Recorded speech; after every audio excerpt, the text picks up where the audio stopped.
அதாவதுங்க அது ஒரு சின்ன அட்வைஸ். புடிச்சா கேளுங்க, பிடிக்கலன்னா பாத்துங்க. அதாவதுங்க அந்த சில பேர் சில விஷயம் சொல்லும்போது லைஃப்ல ஏத்திங்க. நான் சொல்றேன், அந்த சில பேர் அந்த சில விஷயம் சொல்லும்போது நமக்கு தெரியும் அது எதுக்குறாங்களா இல்ல ஏத்தி விடுறாங்களா அப்படின்னு. ஏத்திக்கிற விஷயமா இருந்தா தேங்க்ஸ் சொல்லுங்க, எதுக்குற விஷயமா இருந்தா சொல்லிக்க.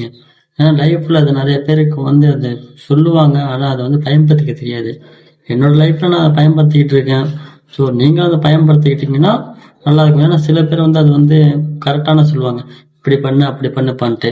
அதை நம்ம புரிஞ்சுக்க விதம் தான் இருக்கு. ஓ இப்படி சொன்னா நம்ம செஞ்சுக்கலாமா, இல்ல அந்த மாதிரி சொன்னா அது நமக்கு சரி வராது அப்படின்னு நமக்கு மனசுக்கு நம்ம மைண்டுக்கு தோணும்.